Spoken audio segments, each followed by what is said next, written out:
제가 이전에 단기 선교 여행을 키르기즈스탄으로 다녀온 적이 있습니다. 아마 키르기즈스탄 어디 있는지 모르실 분들도 많은데요. 저도 그때 초행길이라 아주 낯설었습니다.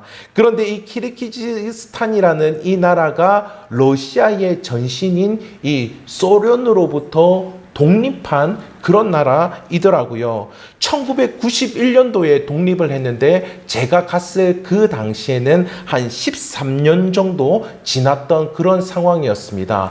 그러니까요, 그 나라가 굉장히 불안한 상황이었죠. 왜냐하면 소련에 편입되어 있을 그 시절에는 사회주의, 공산주의 국가였는데, 그런데 어느 날 갑자기 자신의 나라가 해방되고 독립이 되어서 정치적으로 자유민주국가가 된 겁니다.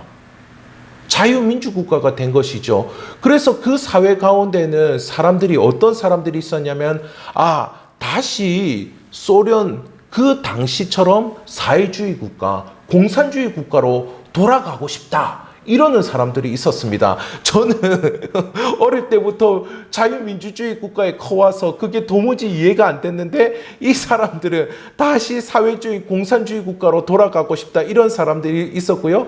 그리고 젊은 사람들 중에는 나는 자유민주주의 국가가 좋다, 나에게 기회를 허락하여 주기 때문에 나는 새로운 시대가 너무 좋다, 이러는 사람들도 있었습니다. 알고 보니까 이 사회주의 시절에는요, 국가에서 전기며 수도며 그리고 난방용 기름이며 그 모든 것들을 무상으로 다 대줬다고 합니다. 무상으로 다 대줬다라고 하니까 이제 자유민주국가가 되어서 세금을 내야 되지 않습니까? 그러니까 이 사람들이 이거 너무 익숙하지가 않은 거죠. 자신의 가정을 볼 때는 마치 손해보는 장사처럼 그렇게 느껴지는 것입니다. 그래서 거기서는 밤몰래 일어나는 일이 있습니다. 무엇이냐면은 송유관을 뚫어가지고 자기 집에다가 연결하는 거예요.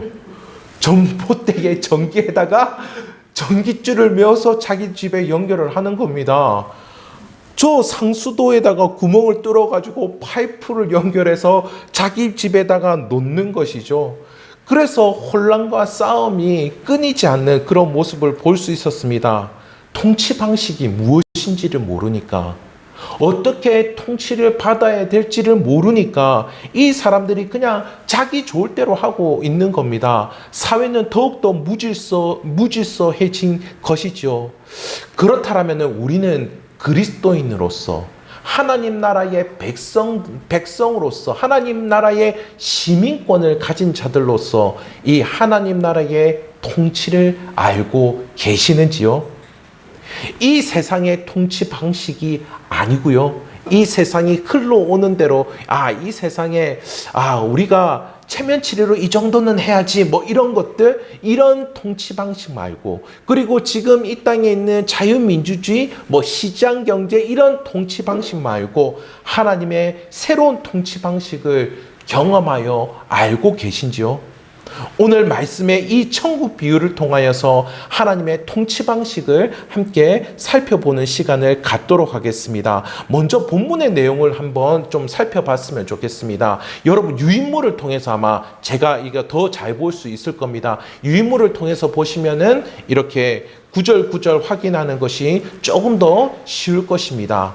1절에 이렇게 나오고 있죠. 천국은 마치 품꾼을 얻어 포도원에 들여보내려고 이른 아침에 나간 집주인과 같으니 라고 말씀하고 있습니다. 지금 이 천국 비유에서는 천국은 집주인과 같으니 라고 그렇게 말씀해 주고 있음을 우리는 확인해 볼 수 있습니다. 집주인은요, 집의 모든 일을 주관해서 맡아서 하는 그러한 자이죠. 집주인은 자기의 것이기 때문에 자기가 주관하는 법입니다. 천국이 이와 같은 곳입니다. 천국은 그 천국의 왕이시고 주인이신 하나님께서 주관하시고 다스리고 통치하시는 곳, 그것이 바로 천국인 것입니다. 그런데요, 당시 이스라엘의 이 형편은 대다수 사람들이 어떤 모습이었냐면 하루 먹고 하루 살던 그러한 상황이었습니다. 정치적으로는 로마 치하 가운데 있었고 에돔 족속의 그 사람이 그 지역을 다스리는 분봉왕이 되어서 분봉왕 헤롯이라고 하죠. 그 헤롯의 다스림을 받던 그런 시절이었습니다. 원래 그 지역 하나님의 약속대로 가나안 땅에 들어갔고 12지파가 땅을 분배받았고 그 지역에서 그들의 땅인 줄을 알고 그들이 살았었습니다. 그런데요, 그들은 자신의 적수라고 여겼던 이 에돔 족속에게 통치를 받고 있는 겁니다. 그러니까요, 얼마나 자존심이 상하는 일이겠습니까? 그런데 자존심 이상으로요, 이들에게는 권리가 없었다라고 하는 것이요. 자기 나라라는 권리가 없는 그와 같은 상태 가운데 살았던 것입니다. 그래서 대부분의 백성들은 일자리를 가지기가 힘들었고 사회에 떳떳하게 진출하기가 쉽지가 않았습니다. 그러니까 이들의 삶은 이런 것이죠. 마치 이렇게 이야기할 수 있습니다. 빌어먹는다라는 표현. 빌어먹는다라는 그런 표현이 다 이자들의 삶이었다라고 하는 것이죠. 그런 이들에게 지금 오늘 이 포도원의 주인은 일자리를 주고 있는 겁니다. 그것도 일자리를 주기 위해서 이 집주인이 이른 아침부터 나가서 일꾼들을 구하고 있는 것이죠. 그리고 이어서 2절을 보십시오. 2절에 이렇게 나오죠. 그가 하루 한 데나리온씩 품꾼들과 약속하여 포도원에 들여보내고, 그 품삯으로 얼마를 준다라고 말씀하고 있죠? 한 데나리온을 준다라고 하고 있습니다. 한 데나리온은 그 당시에 군인들의 하루 임금이 한 데나리온이었습니다. 잘 아시는 것처럼, 우리 군대 갔다 오신 분이 계시죠? 잘 아시는 것처럼 군인에게는 생명수당이 붙습니다. 그러니까요, 일반 봉급생활자보다, 일반 공무원들보다 이들은 이 생명수당이라는 것이 붙기 때문에 더 많은 임금을 받는 것이지요. 그런데 이 집주인이 생명을 거는 사람들도 아닌데 그들에게 생명수당까지 더하여진 그 임금인 한 데나리온을 주고 있음을 우리는 볼 수 있습니다. 이 집주인은 풍성하게 주고자 했다라고 하는 것을 우리는 확인해 볼 수가 있죠. 그리고 제3시에 나가서도 일꾼들을 구했다라고 합니다. 제3시는 유대력으로는 제3시는 지금 우리에게는 오전 9시에 해당하는 그러한 내용입니다. 그러한 시간이죠. 또 그 이후에 제30뿐만 아니라 6시와 9시에도 또 일꾼들을 구했다라고 합니다. 그러니까 정오와 오후 3시에도 일꾼들을 구한 것이지요. 그리고 이런 이들에게 어떻게 임금을 주겠다라고 이야기하면 4절에서 이렇게 이야기하고 있습니다. 그들에게 이르되 너희도 포도원에 들어가라. 내가 너희에게 상당하게 주리라. 상당하게 주리라. 구체적인 금액은 말씀하고 있지 않지만은 상당하게 주실 것이다 라고 그렇게 말씀하고 있죠. 그리고 마지막으로 제11시, 우리로 보자면 오후 5시에 또다시 품꾼들을 불러서 그 포도원에서 일하도록 합니다. 이 포도원이 진짜 큰 포도원이었나 봐요. 오후 6시에 일이 끝나는데 오후 5시에 사람을 불러서 1시간만 일을 시키는 겁니다. 그때도 부르는 것이죠. 이 집주인이 포도원에서 사람을 쓰는 방식이 어떻습니까? 계속해서 사람들을 부르고 있음을 우리는 볼 수 있습니다. 그리고 그들에게 그 품삯으로 상당하게 주리라 라고 그렇게 말씀하고 있죠. 오후 5시에 부름받은 사람들은 어떤 사람일까요? 오후 5시에 부름받은 사람은 새벽에 인력시장이 열리는데 오전 9시 이전에 인력시장이 열렸는데, 그런데 그 이전에 그때 부름받은 것도 아니고 오후 5시에 부름받았다라고 말씀하고 있습니다. 어떻게 보면은 이 사람들은 몸이 불편해서 어디에도 쓸모가 없다고, 다른 집주인들에게는 어디에도 쓸모가 없다라고 그렇게 여겨지던 자들이었을 것입니다. 그런데 그들도요, 어떻습니까? 그들도 하루를 먹어야 하지 않습니까? 그들도 하루를 먹어야 살지 않습니까? 그래서 이 포도원, 이 집주인은 그런 사람도 부르고 있는 것입니다. 그리고 마지막으로 이들에게 정산해 주지요.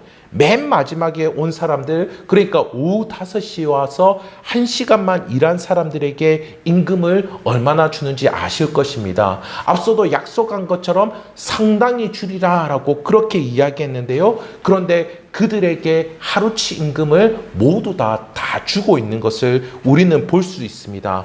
그리고 나서 오후 3시에 온 사람, 정오에 온 사람, 오전 9시에 온 사람, 그리고 그 이전에 온 사람들에게도 모두 다 임금을 동일하게 한 데나리온만 주고 있다. 한 데나리온을 주고 있는 것을 우리는 볼 수가 있습니다. 예, 이 내용 너무나 잘 아시는 것처럼 난리가 난 겁니다. 난리가 난 거지요.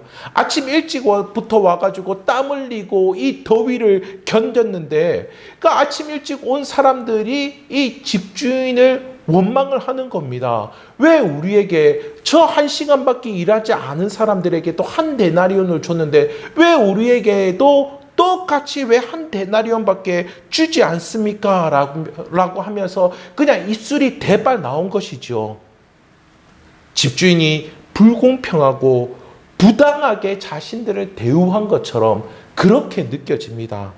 그래서 어떻게 보면은 이 본문은 수많은 사람들에게도 아직도 논쟁거리가 되고 있는 것을 볼 수 있습니다. 나도 이런데, 나도 하나님께 불평하고 싶은데, 하나님 왜 내 성격은 이렇습니까? 하나님 왜 우리 집은 이런 집이었습니까? 그리고 왜 나는 지금도 능력이 이만큼 되지 않습니까? 왜 나에게 이렇게밖에 되지 않으셔서 이만큼밖에 주지 않으셨습니까? 저 사람은 정말 대단하고 대단한 은사를 가지고 있고 능력을 가지고 있고 많은 것들을 소유하고 있는데 그냥 물만 마셔도 힘이 번쩍번쩍 나는 것처럼 그렇게 살아가고 있는데 나는 죽어라고 일을 해도 왜 이만큼밖에 결실이 없는 삶을 살아가고 있는 것입니까? 그렇게 사람들이 이야기를 하는 것이죠. 하지만 집주인이 이렇게 대답을 하고 있습니다. 13절부터 15절의 말씀인데요. 제가 한 구절, 여러분 한 구절 번갈아 가며 읽도록 하겠습니다. 주인이 그중 한 사람에게 대답하여 이르되 친구여 내가 내게 잘못한 것이 없노라. 내가 나와 한 데나리온의 약속을 하지 아니하였느냐. 내 것이나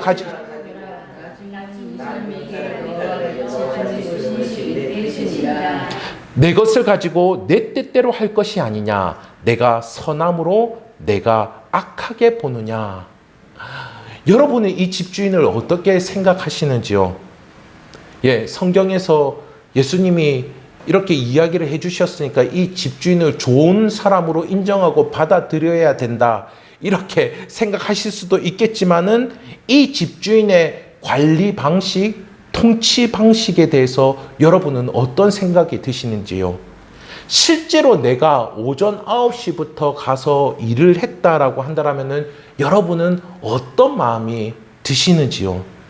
다른 사람에 비해서 제대로 보상을 받지 못했다라고 한다면은 여러분은 어떤 태도를 가지시겠는지요? 이 마지막 이 13절부터 15절까지 이야기한 이 집주인의 말이 다 맞습니다. 이 집주인의 말이 다 맞는데 집주인의 말을 다 들어보니 어떤 마음이 생기시는지요? 그래, 맞는 말이지. 하지만 난 섭섭해. 이런 마음이 들지는 않으시는지요? 또 여러분이 이 집주인이라고 한다라면은, 여러분이 집주인이라고 한다라면은 이렇게 통치하시겠습니까? 이렇게 포도원의 일꾼들을 이렇게 사서 이런 식으로 임금을 지불하시겠습니까?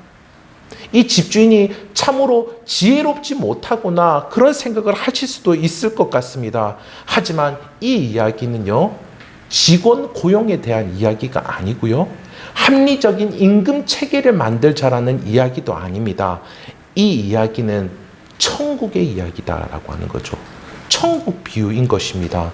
예수님께서 이 비유를 이야기해 주신 그 이유가 있습니다. 그것은 앞선 사건을 통해서 볼 수가 있는데요. 앞선 사건인 마태복음 19장 16절에 보면은 어떤 한 청년이 나오고 있는 것을 볼 수 있습니다. 이 이야기도 여러분은 너무 잘 아실 것입니다. 어떤 한 부자 청년이 예수님께 와서 어떻게 하여야 제가 영생을 얻을 수 있겠습니까? 이렇게 묻지요. 그러니까 예수님이 뭐라고 대답을 해주십니까?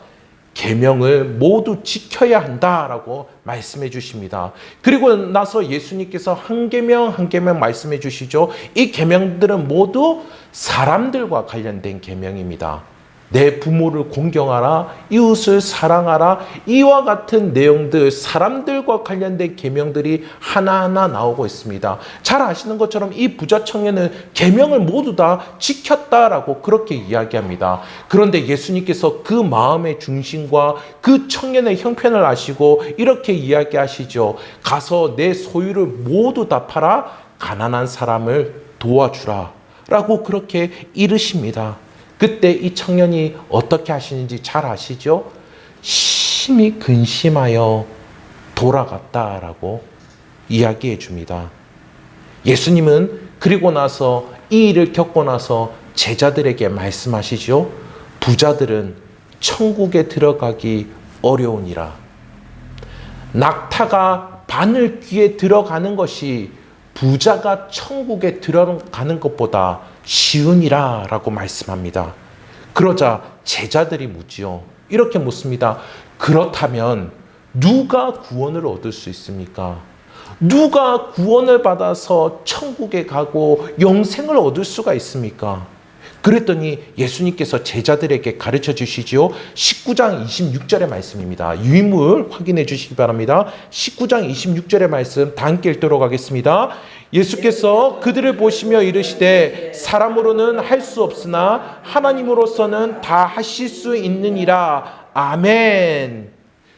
구원을 얻고 영생을 받는 그 일, 천국에 살아갈 수 있는 그 모든 것들은 사람이 할 수 있는 일이 아니고 하나님만이 할 수 있는 일이다라고 가르쳐 주시는 것이죠. 그렇다면 이 포도원 품꾼 비유, 이 이야기는 다음과 같이 되는 것입니다.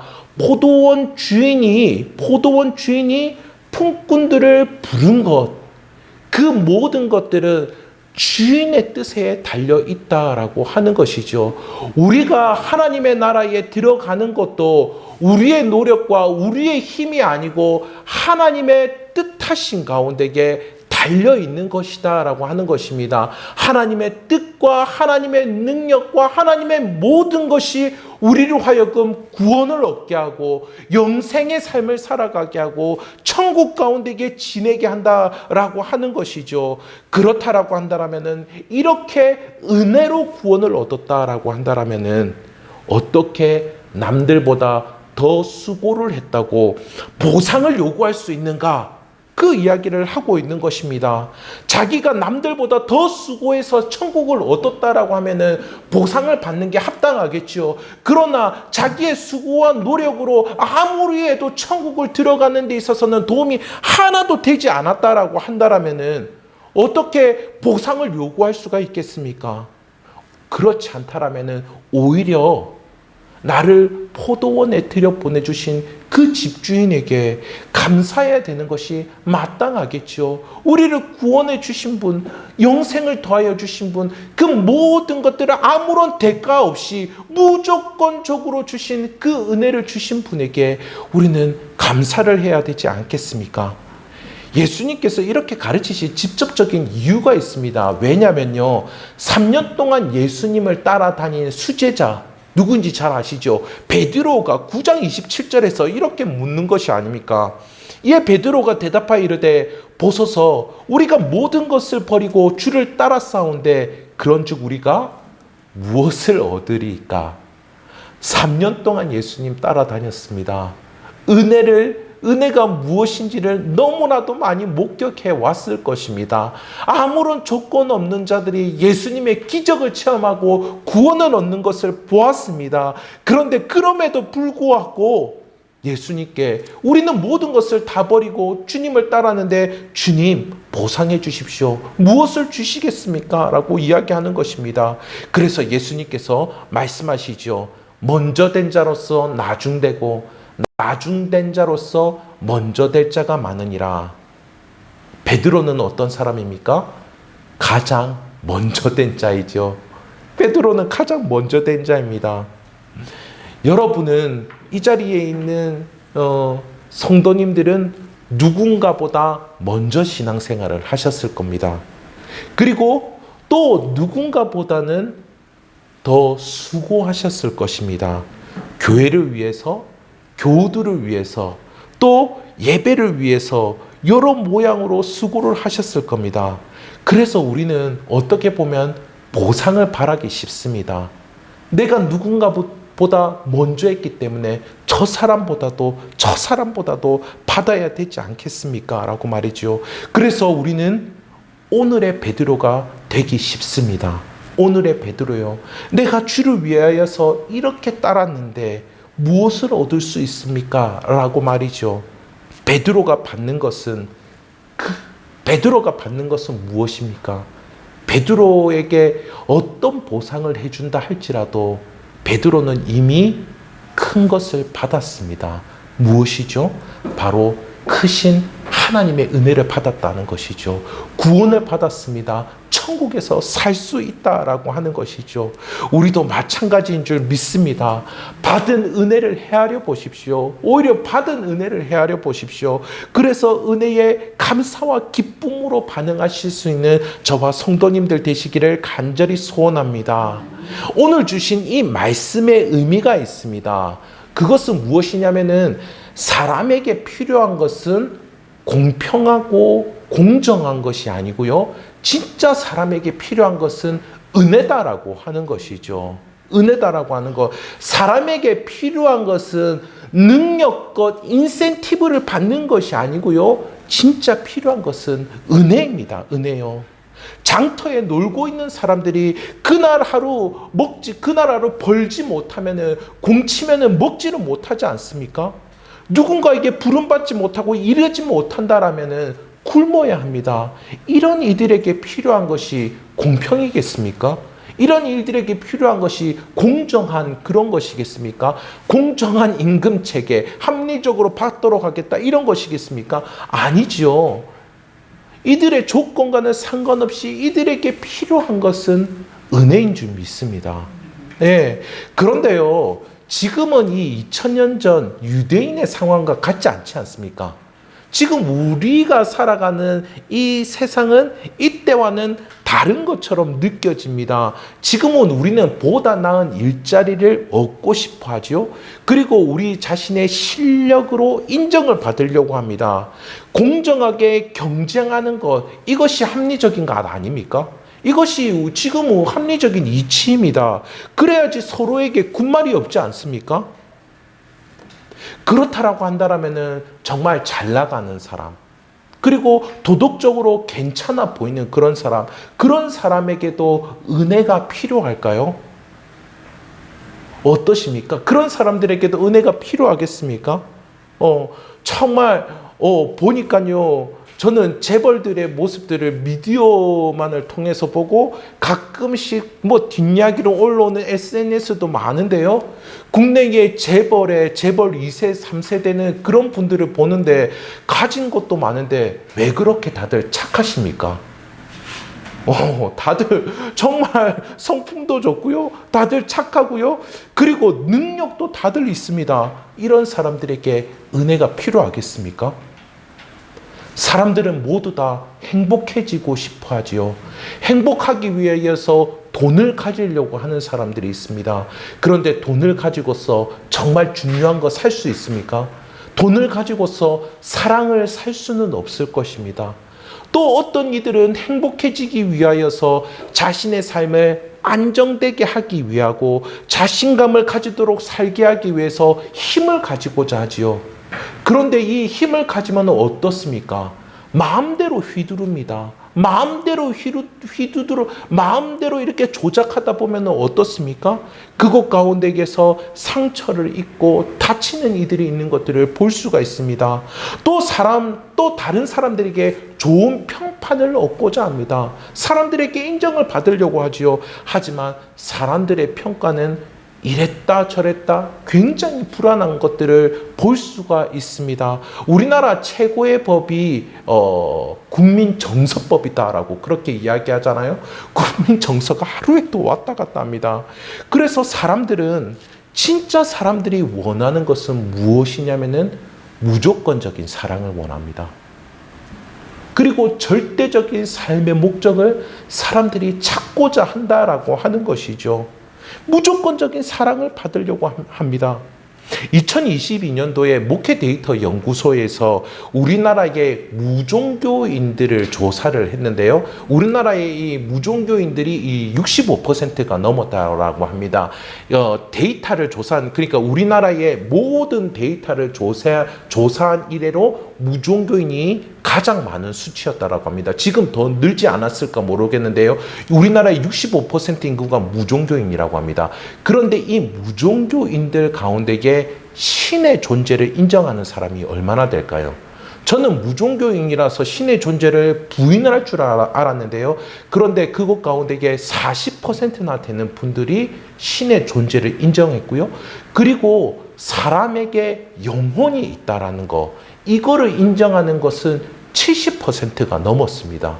그리고 이 사람들의 어떤 영적인 활동에 대해서 이야기를 했는데 기도 비스무리하게를 하고 있느냐라고 물었는데 60%나 되는 사람이 하고 있다라고 그렇게 답변을 했습니다.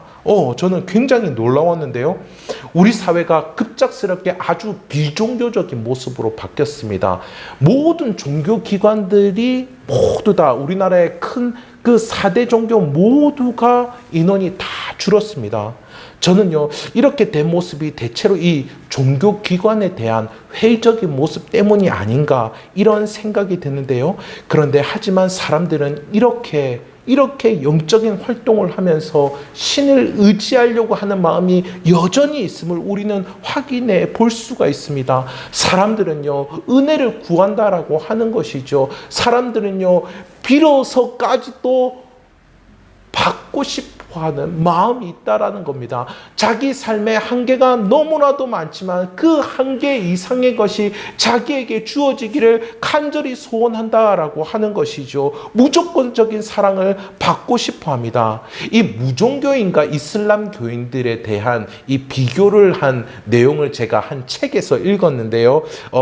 은혜, 하나님의 은혜라는 리스트로벨 목사님의 책에서 봤습니다. 이 목사님이 자기의 친구를 인터뷰했는데 그 친구가 종교학자거든요. 근데 그 친구가 이렇게 답변을 해줬다고 합니다. 무종교인과 이슬람 교인들이 똑같은 것은 무엇이냐면은 자신이 선행을 해야지 신의 자비로움을 받던지 아니면 상황이 자비로워지던지 하는 것을 얻게 될 것이다 라는 그런 생각을 한다고 합니다. 그런데요, 정말 마음 힘들게 하는 것은 얼마나 선행을 해야 될지 무종교인과 이슬람교인 두 부류 다 모른다라고 하는 것이죠. 저로도 이렇게 코란을 한번 쭉 본 적이 있습니다만 선행에 대한 이야기는 있는데 얼마나 선행을 해야지 천국에 갈지 이런 이야기가 기록이 되어 있지 않습니다. 무종교인들은 당연히 모르겠지요. 그러니까 이 한계의 선을 몰라서 선행을 하면서도 불안해하는 사람들이 이 무종교인들과 이슬람 교인들이라고 합니다. 이 정도 하면 되겠지 이런 것들이 없다라고 하는 것이죠. 그래도 막 열심을 낸다고 합니다. 저는 이 모습을 보면서 이 사람들도 무조건적인 사랑, 이 무조건적인 은혜가 있는데 왜 이렇게 여전히 찾아 헤매일까? 이런 생각이 들었습니다. 그런데요, 믿는 우리 역시 진정한 필요에 눈을 뜰 수 있기를 간절히 소원합니다. 여기 앉아 계시는, 그리고 이 앞에서 이야기를 하고 떠들고 있는 저 역시 은혜가 필요한 줄 믿습니다. 우리 역시 은혜가 필요한 줄 믿습니다.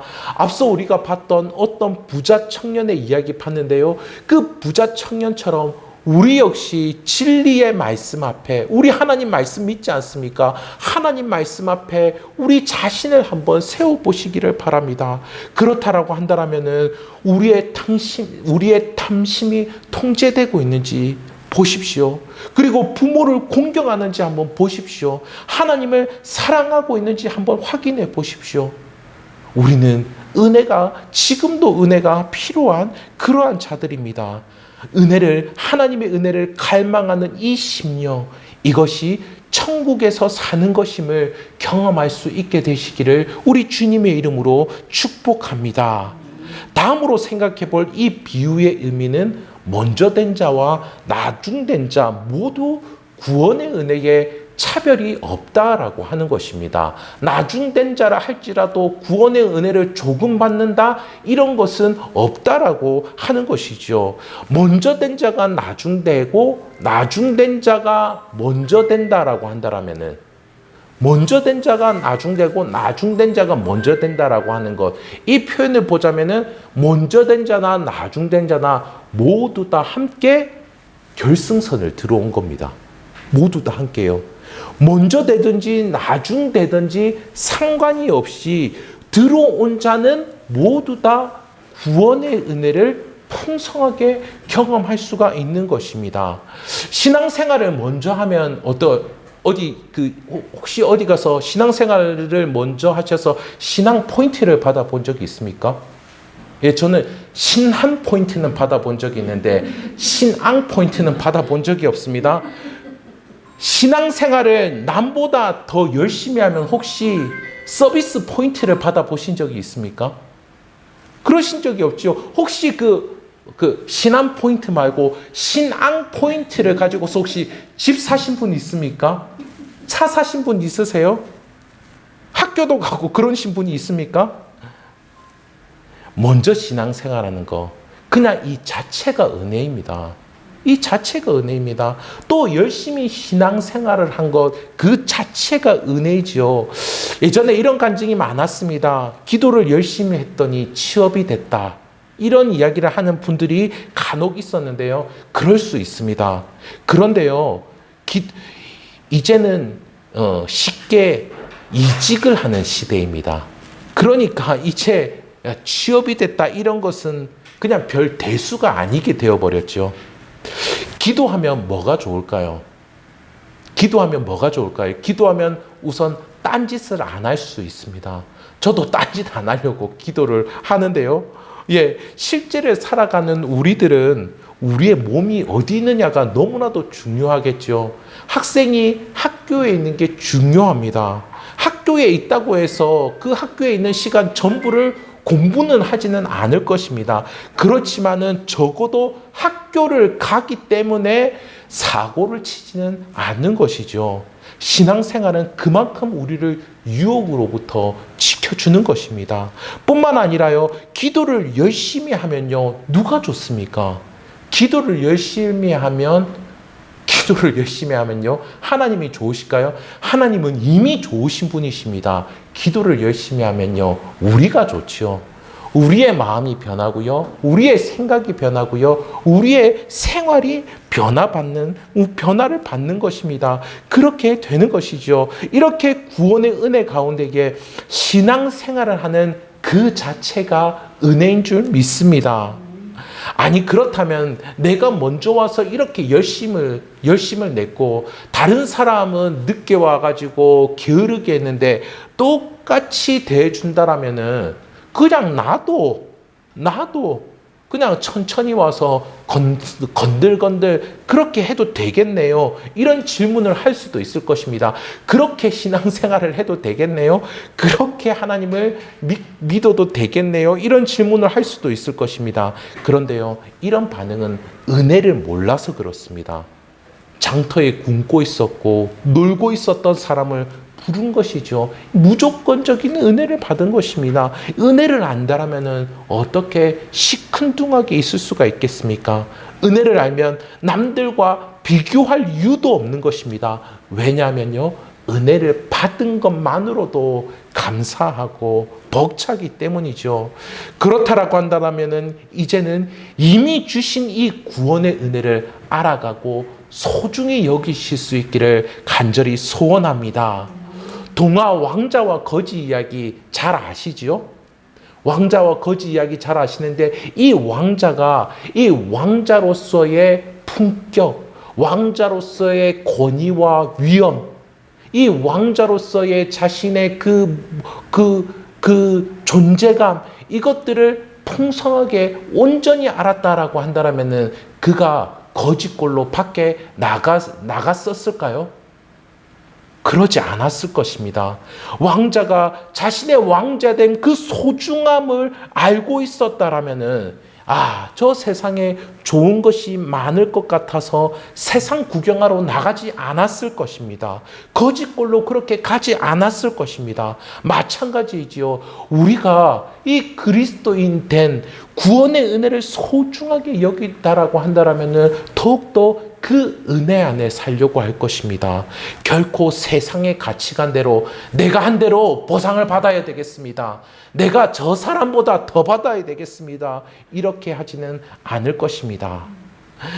그래서 이 구원의 은혜를 생각해 보기 위하여서 몇 가지 이 은혜를 정리해 보았습니다. 우리는요, 제가 유인물에도 다 나옵니다. 우리는 죄인이고 여전히 죄를 짓지만 하나님은 우리를 어떤 사람으로 여겨주시는지요? 우리를 의인이다라고 그렇게 여겨주십니다. 하나님의 옳다 여김을 받은 하나님의 자녀로서 보살핌을 받고 살아가고 하나님께 담대히 나아갈 수 있는 그런 사람들이 된 것이죠. 또한 우리는 하나님을 아버지라고 부르면서 아버지 하나님과 화목하게 지낼 수 있는 사람들입니다. 우리는 정말 하나님이 싫어하는 일들을 너무나 쉽게 저지르는 그런 모습들이 여전히 있음에도 불구하고 우리가 예수의 이름을 의지하여서 하나님을 부를 때에 하나님과 함께 교제를 할 수 있는 것이죠. 그것도 화목하게 말이죠. 뿐만 아니라 우리는 예수님의 사랑과 거룩과 그 모든 고귀한 성품들을 닮아갈 수 있습니다. 이것은요, 처음으로 사람을 만든 그 하나님의 형상된 이 사람의 모습을 날마다 회복해 가는 것입니다. 우리가 변화를 받는 것이죠. 뿐만 아니라 우리는 이 땅을 살아가면서 고난을 겪습니다. 그런데 이 모든 고난을 통하여서 고난의 은혜에 대해, 고난에 대해서 모두 다 고진감래라는 어떤 문구를 이야기하지만은 우리는 고난 가운데에 인격이 되시고 내 고난을 아시고 내 고난 가운데 함께 하시고 그 고난을 통하여서 무언가를 받게끔 하시는 우리 하나님과 함께 할 수 있다라고 하는 것이죠. 우리의 옛사람이 점점 더 죽어지고 우리의 새 사람이 더욱더 살게 되는, 그래서 우리가 부활한 그 복된 모습으로 날마다 새로워져가는 그와 같은 은혜를 우리는 경험하면서 살아가게 됩니다. 그리고 무엇보다도요, 가장 일반적으로 우리가 많이 경험할 수 있는 것은 성령께서 내주하심으로 말미암아 우리는 말씀에 따라 살아가는 것, 이 삶을 우리는 살아가게 됩니다. 말씀에 어긋난 것들에 대해서 우리의 마음에 성령님이 알려주시는 것이죠. 말할 수 없는 탄식으로 우리에게 그것들을 알려주십니다. 그리고 우리로 하여금 이 말씀을 사모하여서 전하는 삶을 살아가게 하시는 것이죠. 이 구원의 은혜가 지금도 우리를 감싸고 있는 줄 믿습니다. 성부, 성자, 성령 하나님께서 이 구원의 은혜를 풍성히 부어주시기 위하여서 지금도 열심을 내시고 계시는 줄 믿습니다.